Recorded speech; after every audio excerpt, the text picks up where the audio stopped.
It's 5:30 right now. I just thought, shit, I'm up for some Balatro right now, man. Might as well boot up the game, press record, just see what comes out my mouth. Chop up the best bits, make some edits, put in the video. Same old song, bruh.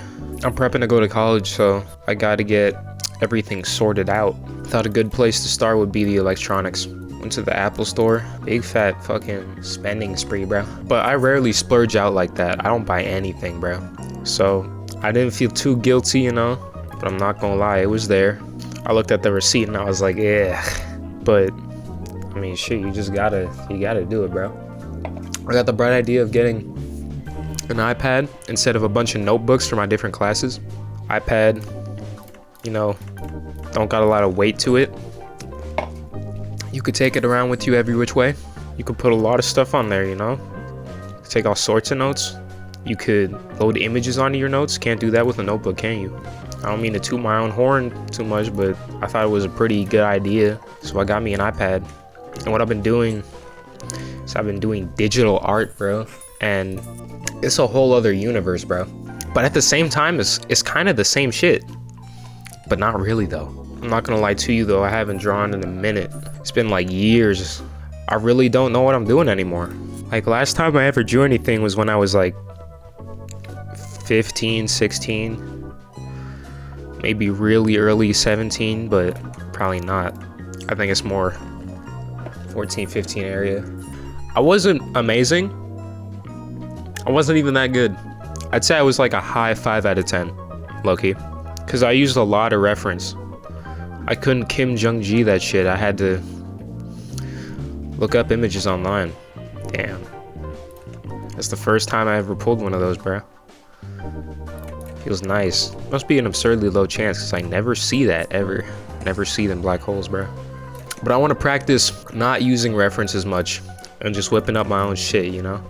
Now I say that, but the first thing I ever drew was a copy of a One Piece panel. I wanted to get the settings on the pen to make it look like Oda's pen, because I'm obsessed with the way he draws, bro. I know if you watching this and you're an artist, you probably seen some shit that looks so fire that you were like, bro, I just want to download this art style. I just want to like absorb this skill and like, I just want to offer myself. Maybe that's just a me thing, but I've been feeling that way quite a while. And I got to scratch that itch a little bit when I got to copy his pen and I drew over a panel. It was of this like guy holding a weapon with a skull. I forget what animal the skull belongs to, but it's a really recognizable one. But yeah, it was a character and he was holding a net. But I was like, bro, tracing is sinful, bro. We gotta mix it up a little bit. So instead of the net, I gave him like this slingshot hammer thing. And I was like, yeah. Slingshot hammer thing, bro. But I'm really getting my fundamentals in. That's something I skipped over. I immediately just wanted to draw all my ideas and characters I had in my head. They just wanted to escape, bro. They just wanted to get out onto the page. So I skipped over the really basic shit. Basic things like anatomy and perspective. I'm not even touching color theory, bro. Skip that, bro. I'm in black and white till I die. But yeah, I'm doing the fundamentals now. Like, I'm doing gesture drawing and shit. Like, really getting those drills in. There was this one figure I was drawing where their legs looked wonky as fuck. And I was like, damn, I should fix that. But I realized I'm not in the caveman times anymore, bro. I can use the tools at my disposal. And I use that lasso tool, bro. You don't have that shit in the real world, bro. It's just pencil and eraser with it. That's all you got. Now I can press all these buttons and shit. I'm not really focused on having the most accurate gesture drawings in the world. Just practicing getting used to digital art and just getting something on the page is what I think to be the most important step. So yeah, the plan is like, if I draw like 200 of those, then I'll probably get somewhere, right? I mean, I'm bound to, right? It's funny, at the Apple store, the worker who like showed us the ropes and shit, She was nice, so this little anecdote I'm about to say might paint her in more light, but I just like to preface this with she was really cool. But when I was testing out the iPad, I was a bit confused on how to use it, and I asked, how do you go to the home screen? She said, oh, it's just an enlarged version of a phone, so you just swipe up. And I was like, damn, you know what? I was confused because, believe it or not, my phone still has a home button, bruh. And she literally gasped and looked at me and said, no. It's like I just revealed to her I was a rapist or something. Like, bro. Like, chill out. She was shocked, like her jaw dropped, and she said, no. My sister was over recently from college, and I fill her in about social life and shit, cause she asks about it. I'm usually like the last person to just talk about like that stuff, at least in person. Yeah, she's like, what are your friends, you know, what are your new friends like? And I'm like, well, you know, so-and-so, and he has a girlfriend. And immediately my sister's like, are they having sex? It's like, bro, like, can you chill out? Like, why do you need to know all that, bro? Like, damn. It's personal business. You just trying to get up in there, bro, for no reason. Upsetting. I think about sex a lot, not in a way that you would initially assume a man would think about sex. I think about it in a more envious way, in a way that I will not elaborate on. So, even for a guy like me, who kind of has it on their mind a lot, people just think about sex too much, man. Like, you hear about a relationship and that's the first thing you ask about? How come your first question isn't, are they enamored with each other? Are they in love? This world doesn't care about love. They only care about situationships or whatever the fuck. Sick to my stomach. Fucking putrid, bro. Get away from me, bro. Ugh. I know it's technically core to the human experience, unless you're asexual. Hey, happy Pride Month, bruh. But even if it is evolutionarily hardwired into us, asexual caveat aside and all that, does it really gotta come up in conversation? All that much? Like, every other song is about it. Every other joke on TV is about it. Every porno is about it. Like, it's just getting monotonous. Type of guy like me, I'm that lover boy type, you know what I'm saying? If you tell me about a relationship, I'm gonna ask, do you give her chocolates when the anniversary comes around? Do you be drawing a map when it's a close-up of her eyes to signify that you get lost in them? And then sit there pleasantly as she screams into your ear. Hey, Andy, sweetie! What's that you're drawing? I'm making a map. A map? But that looks like a close-up of my eyes? That's exactly right, Pete. A map of your eyes, 'cause I can find myself getting lost in them. Oh.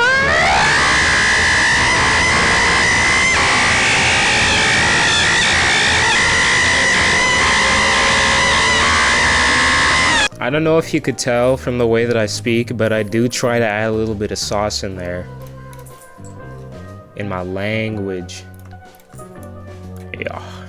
I try to make my shit fancy. Not fancy, but I do try. But even if I like maybe try to incorporate a weird metaphor or somewhere in order to make just something I say a bit more unique and therefore memorable, I cannot stress enough how better my writing sounds than my speaking.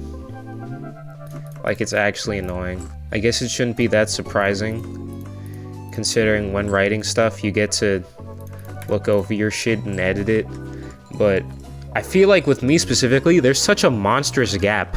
I just sound nothing like my writing. I don't know if this is common or if this is actually extremely rare and I'm weird.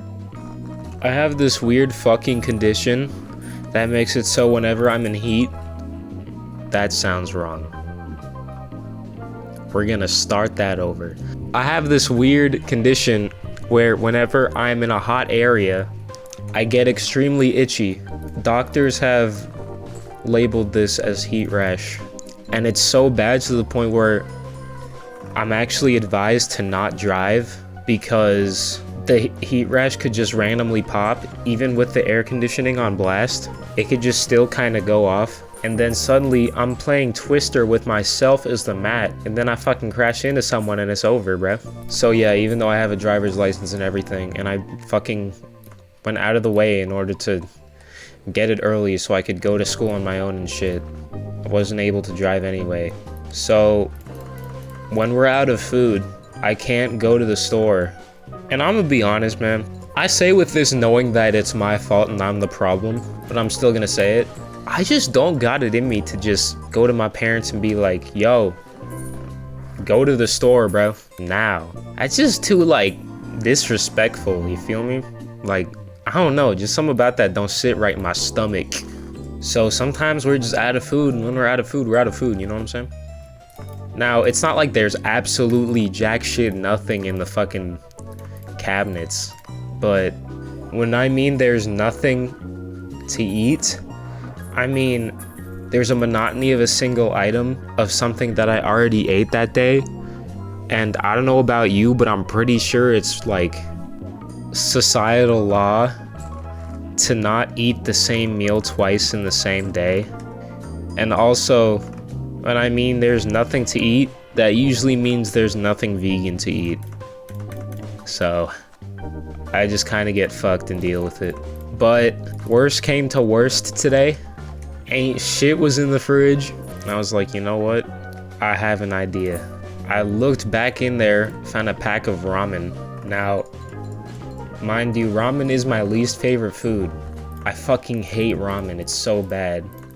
Oh, I love these fucking hair thin noodles with this water that has the gall to call itself a broth. It's a fucking flavorless, like, LaCroix mixture compound.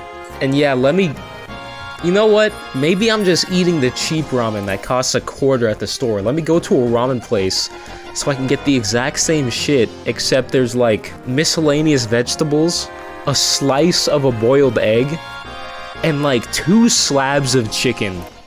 So 5% of the bites you take out of your meal contain fucking chicken, and you can't cut the chicken up into multiple pieces so you could have a balanced array of fucking chicken-full bites because you're eating with chopsticks. So unless you make like a dog and like bite off a piece of the slab of chicken and then put the rest back to save for a rainy day, you're just 2 of your bites are gonna contain chicken and the others aren't, and you're just gonna have to deal. Okay, ramen rant on the side. Let me go back to telling my fucking story. So I got ramen, right? Did I cook it? No. I put it between a hamburger bun and I ate it raw, like a raw ramen burger. It was kind of good, I'm not gonna lie. Like, I knew I wasn't supposed to be down with what I was doing. This was an inherently sinful activity, but like, damn.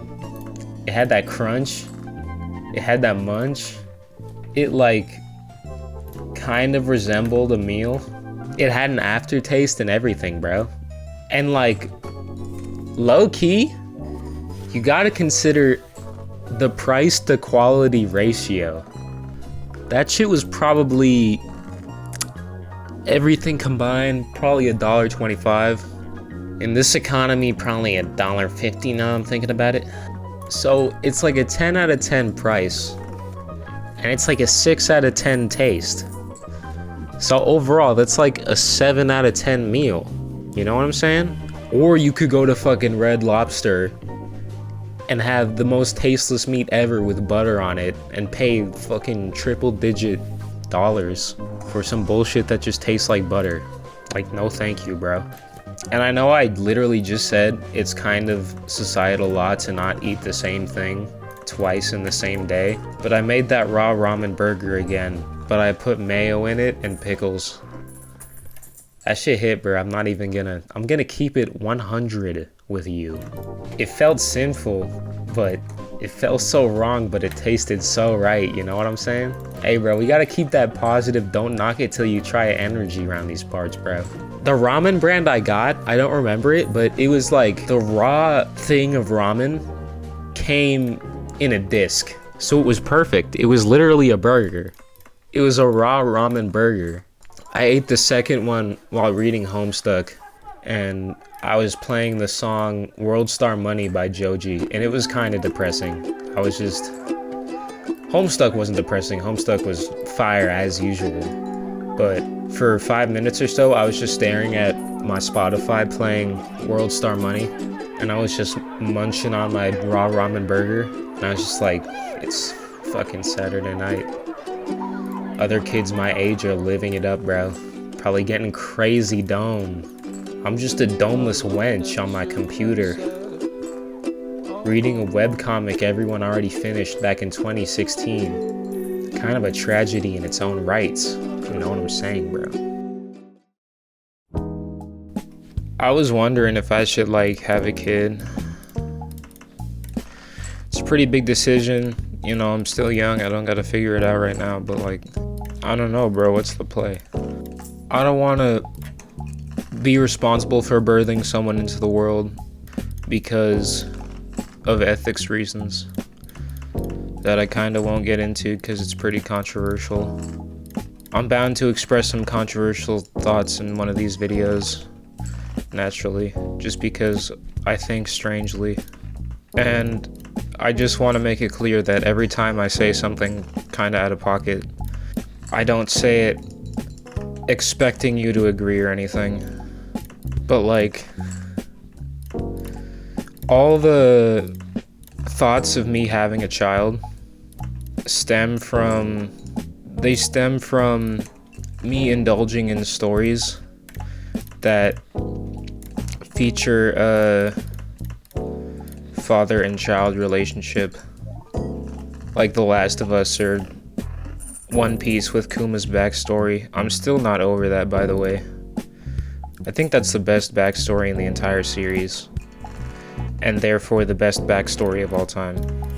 But there's a unique sort of embarrassment that stems from having a child only because you felt touched by a piece of media. I think there's just something really special about seeing someone in their purest form of innocence, an innocence unique to being young. So young to the point where they don't even know how to walk or speak a language. But I'm not entirely sure if I trust myself with raising someone into the world. And I'm not entirely sure if doing so with someone else would be a helping hand or an obstacle. Even if that someone else would be someone I love. I'm only 18 years of age, so I don't have to figure it out right this second, but there are some health repercussions with having a child at an older age. So a part of me feels the need to figure it out now. And while this is a conflict in and of itself, another arguably more massive obstacle is finding someone to raise a child with in the first place. Maybe I'll just stick to a pet. That's something I have far more confidence in myself in terms of dealing with. My homie was in the car and he typed into YouTube insane salvia trip and he just clicked on the first thing that came up, and it was a video of this guy and he just falls over and he goes up against the wall and he just witnesses sights unbeknownst to man. Hello, fear. The monster's gone. He's on the back. And you know he's here. Beautiful, beautiful, beautiful, beautiful. You sleeping? Are you sleeping? He's out. He's out. freaked me out, man. He was pushing against the walls and shit. I was like, bro, we're never going there. I don't care how bad life gets. I don't care how insistive my boy is when he hands me that shit. We're just not doing it. Never, bro. That's a never ever right there. If I've ever goddamn seen one. Ah! That's a war face! Now let me see your war face! Bullshit! You didn't convince me! Let me see your real war face! It's been a minute since I recorded. In between takes, I went to the store to get more ramen and burger buns because I'm addicted to these raw ramen burgers.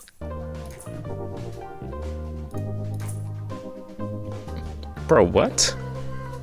2 banners in a row? Have you ever seen such a thing? But my actual motivations for going to the store was I wanted to get a lighter. And I looked it up.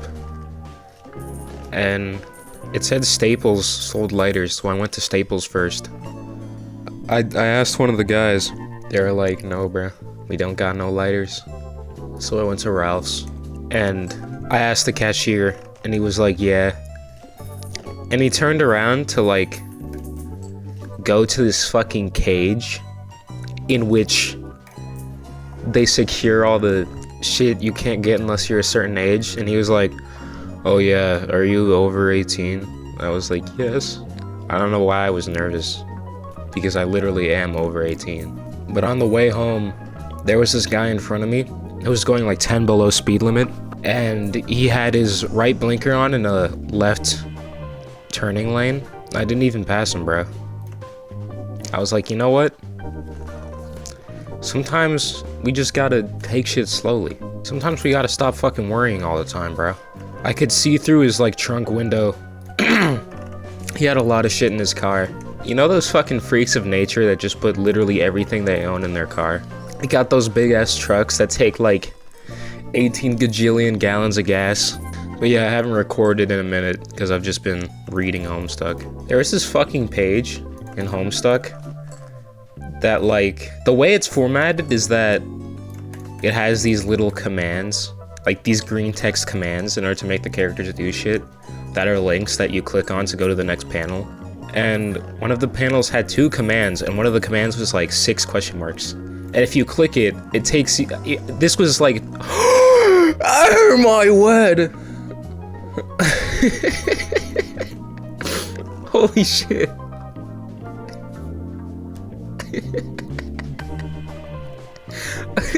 My whole train of thought. Jesus. We'll take it, bro. Yoink. But yeah, I was on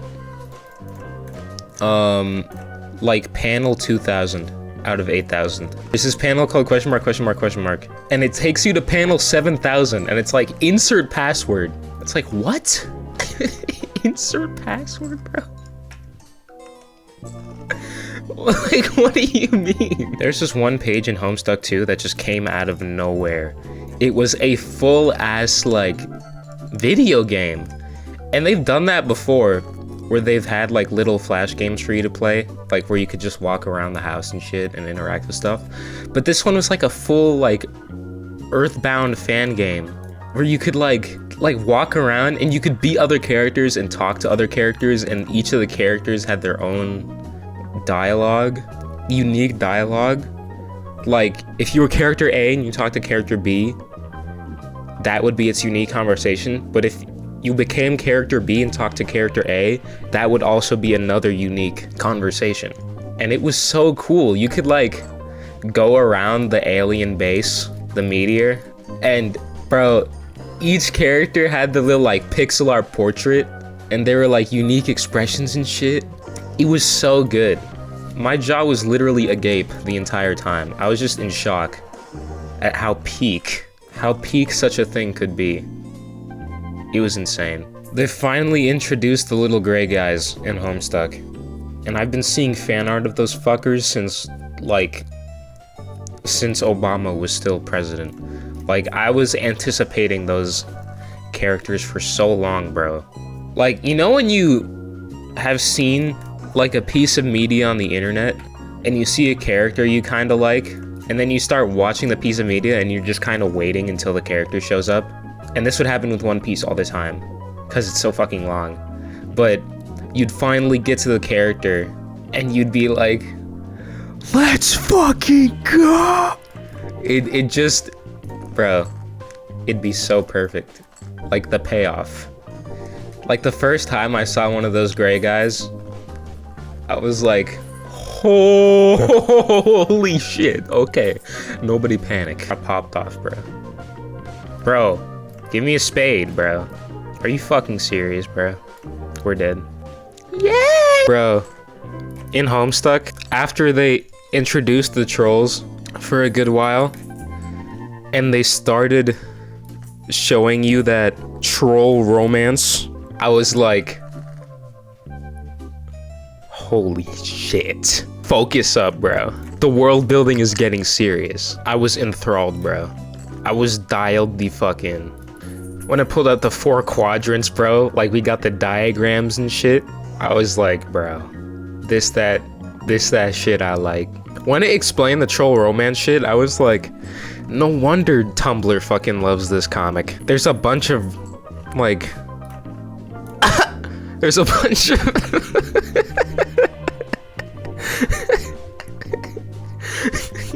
that was just my knee-jerk reaction to seeing Brainstorm.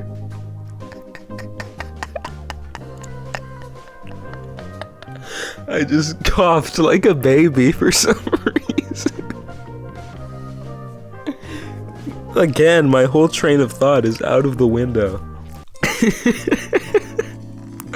But yeah, I was like, no wonder Tumblr fucking loves this comic. It's got like 18 layers of romance. Well, it has 4 quadrants of romance, specifically. And every character in the troll species is naturally bisexual. I think. That hasn't been directly confirmed, but it's pretty heavily implied. But yeah, Tumblr definitely has a field day with the troll romance. There's probably more ship art of Homestuck than there is of Bocchi the Rock. And that's fucking saying something, bro. Oh my god, bro. When they they're introducing the 12 characters, like, one by one. And that would seem really overwhelming, but they did it really well. But they introduced these 2 characters, and they were in a diamond romance. Okay? And what that means is that one of them is really evil, and they need to be regulated by someone who's nice. So they're, like, under control and shit. And I'll keep shit vague in order to avoid spoilers and shit, but as soon as they were introduced, this is like when Homestuck first got serious and it wasn't just about like verbose jokes. And by the way, I love me some verbose jokes. Like, I'm all about that shit. So, I was a little skeptical when it became serious, but it became somehow even better. Like, it's so fucking, Homestuck is so fucking good. It's actually insane, dude. It is the fucking pinnacle of artwork, okay? Every fucking movie is just some corporate bullshit. You like fucking Mission Impossible Final Reckoning. I already know when I'm gonna go in that fucking theater. I'm just gonna see slop, okay? I'm gonna see fucking special effects generated by minimum wage workers that have been fucking rolled over the coals by CEOs, okay? And I'm gonna see some bullshit that has no passion, no fucking, nobody grew up in the world wanting to think, I want to work on Mission Impossible Final Reckoning. No one wanted to fucking think that, bro. Everyone got shoveled into that job, okay? Homestuck is the polar opposite of fucking corporate bullshit, okay? It is the full artistic vision, concentrated and centralized into a place on the internet that is completely free to access. This is what art is meant to be, okay? Free to access, completely unashamed to be itself, available to the masses, not a single story beat modified or changed in lieu of fear of public opinion.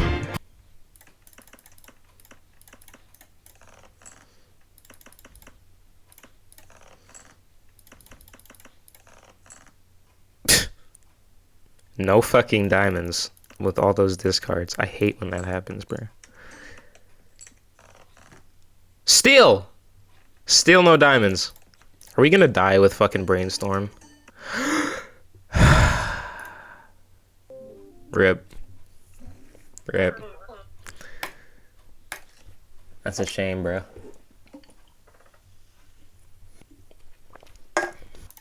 Anyway, as I was saying, before I interrupted myself, of all people, they introduced these two characters, and they were a couple in the diamond quadrant, which means one of them is really evil and one of them has to like placate them by being a babysitter, basically. And it showed them breaking up. I was like, it was so sad. Even though those characters were just introduced, I still fucking felt for them, bro. And it wasn't even like really dramatic or anything, like Bittersweet Candy Bowl levels of like insanity. It was kind of silly, you know. At the end, the guy like had his head on his keyboard and he bonked himself on the noggin, and it was supposed to be like funny. But still, bro, I was like fucked up. I was like, bro. I had to go outside and have a smoke, bro. I was so fucking like, bro, I just wasn't expecting it. It was a curveball. Nothing has made me so upset that I had to go outside. Like, that's saying something. Like, I looked out at the sky. It was like 5 a.m. or something, 6 a.m. So I was watching the sky get like 3% more blue as the sun was coming up. And I was just like, damn, bro. Shit is fucked up.